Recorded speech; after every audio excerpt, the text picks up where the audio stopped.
Thank you mister Abid Hussain Thangal sahab, Madhusoodanan जी,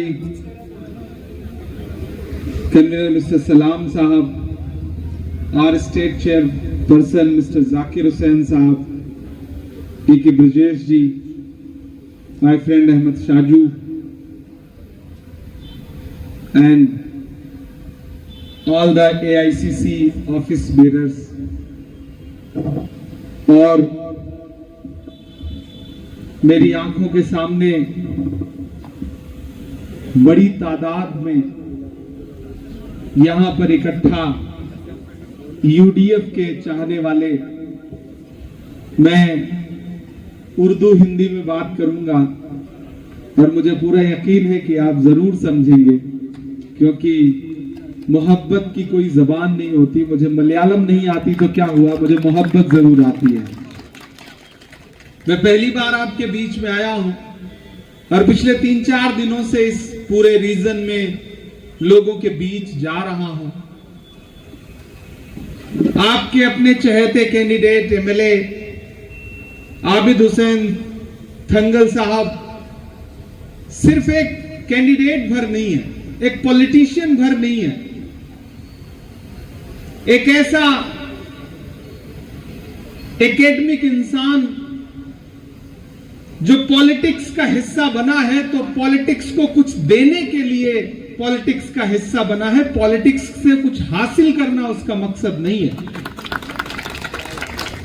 जब कोई academic इंसान पॉलिटिक्स में आता है और उसे ताकत मिलती है, उसे पावर मिलता है, तो वो सोसाइटी के लिए, कम्युनिटी के लिए, स्टेट के लिए कुछ ऐसा करता है जो फ्यूचर में एग्जाम्पल बनता है।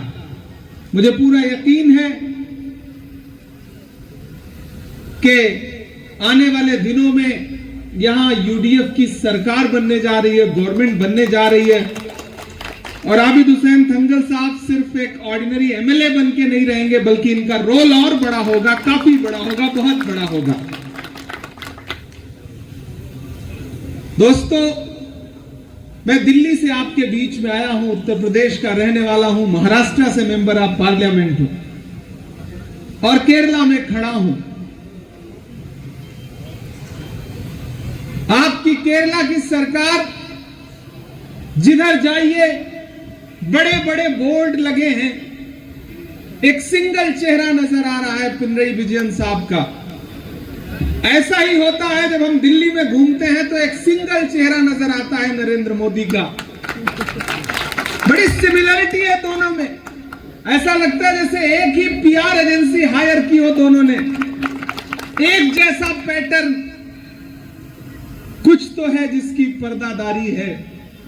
कौन सा इंटरनल रिश्ता है पिनरई विजयन साहब का नरेंद्र मोदी जी से, कि नरेंद्र मोदी न तो पिनरई विजयन के खिलाफ कुछ बोलते हैं और न पिनरई विजयन नरेंद्र मोदी के खिलाफ कुछ बोलते हैं। यह रिश्ता क्या कहलाता है? दरअसल यह सरकार पिछले 10 साल से स्टेट को जिस तरह से इंटरनल रिलेशन के साथ चला रही है, सेंटर से क्लियर स्टैब्लिश हो चुका है कि एनडीए और एलडीएफ का एक क्लियर अंडरस्टैंडिंग है। मैं पूरे केरला में अलग अलग हिस्से में जा रहा हूं। कल राहुल गांधी जी यहां पर थे। यूडीएफ जिस तरह से 5 गारंटी की बात कर रही है, 25 लाख का हेल्थ इंश्योरेंस ओमन चंडी साहब के नाम पर, खवातीन के लिए, विमेन के लिए बसों में फ्री पासेज, गर्ल्स स्टूडेंट्स के लिए स्कॉलरशिप, यूथ के लिए जॉब और उनके बिजनेस स्टार्टअप के लिए इंटरेस्ट फ्री लोन, और ओल्ड पीपल के लिए पेंशन स्कीम। ये वो सारी गारंटीज हैं जिसका वादा यूडीएफ आपसे लगातार करती है। मैं सादिक अली थंगल साहब से मिला हूं। पिछले दिनों दिल्ली में मेरे घर पे रोजा अफ्तार की एक दावत थी। मैंने उनसे रिक्वेस्ट किया कि पूरा अपोजिशन है उस दावत में, आप शिरकत करेंगे तो मुझे अच्छा लगेगा। राहुल गांधी जी उस दावत का हिस्सा थे, मल्लिकार्जुन खड़गे जी उस दावत का हिस्सा थे, सादिक अली थंगल साहब यहां से चल करके दिल्ली आए मेरे घर पर और उस दावत का हिस्सा बने। और मुझे ये बताते हुए फख्र हो रहा है कि वहां पर मगरिब की नमाज अफ्तार के बाद जब हुई तो उन्होंने इमामत की और हम कई सारे मुस्लिम एमपीज ने उनके साथ नमाज पढ़ी। वो इमामत कर रहे थे, हम मुक्तदी थे। मैंने देखा है कितनी सादगी के साथ आप इस इलाके की खिदमत कर रहे हैं। मैं आईयूएमएल की इस बात के लिए तारीफ करता हूं। और हमारा जो अलायंस है पूरा यूडीएफ जिस यूनाइट होकर के जिस तरह से इस इलेक्शन को लड़ रहा है,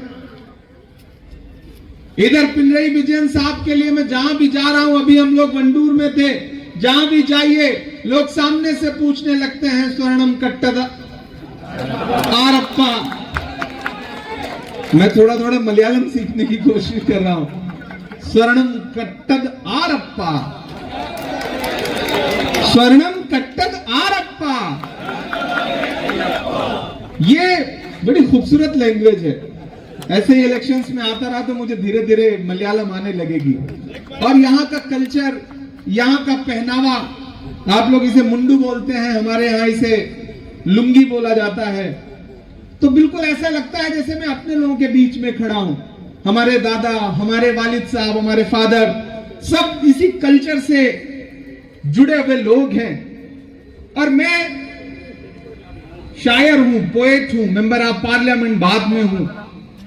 मैं पूरे देश में फासिज्म के खिलाफ लड़ाई लड़ रहा हूं अपनी पोएट्री के जरिए। और 2019 में जब राहुल गांधी जी से मुलाकात हुई, मेरा पॉलिटिक्स से कोई लेना देना नहीं था, लेकिन जब उनसे मुलाकात हुई तो मुझे लगा कि आने वाला जो मुश्किल वक्त है, उस वक्त में इन फासिज्म के खिलाफ लड़ाई लड़नी है तो राहुल गांधी का साथ देना पड़ेगा। क्योंकि इस मुल्क में आईन बचाने के लिए, कॉन्स्टिट्यूशन बचाने के लिए, डेमोक्रेसी बचाने के लिए एक इंसान जो सबसे बड़ी लड़ाई देश में लड़ रहा है, उस शख्स का नाम राहुल गांधी है।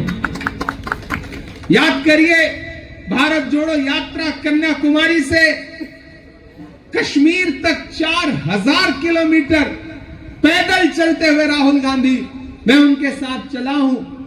जब मैं उनके साथ चलता था तो मुझसे मीडिया के लोग कहते थे कि इमरान साहब आप एमपी बाद में हैं, पोएट पहले हैं, क्या कहेंगे? तब मैं कहता था कि जो हर जालिम से टकराएगी वो आंधी बनाऊंगा, जो हर जालिम से टकराएगी वो आंधी बनाऊंगा। नए अंग्रेज आए हैं, नया गांधी बनाऊंगा। तो उस गांधी के साथ हम सारे लोग खड़े हैं। और इस इलेक्शन में अगर आप 2026 में केरला में यूडीएफ की सरकार बनाएंगे तो आने वाले 2029 में राहुल गांधी को प्राइम मिनिस्टर बनने से कोई ताकत रोक नहीं सकेगी। इसलिए भी आपसे रिक्वेस्ट करता हूं कि आप सारे लोग यूडीएफ को वोट करें। मैं ज्यादा लंबी स्पीच नहीं करूंगा क्योंकि अगली कॉन्स्टिट्यूंसी में कैंपेन के लिए पहुंचना है, लेकिन एक छोटी सी पोएट्री जरूर सुनाऊंगा जो इन दिनों यहां पे सुना रहा हूं। थोड़ा सा मलयालम, थोड़ी सी उर्दू, थोड़ा सा फ्यूजन जैसा मैं कोशिश करूंगा। क्योंकि पोएट हूं तो पोएट्री में अपनी बात कहने की कोशिश करता हूं। ये जो नारा है यूडीएफ का, केरलम जयकुम यूडीएफ नयकुम,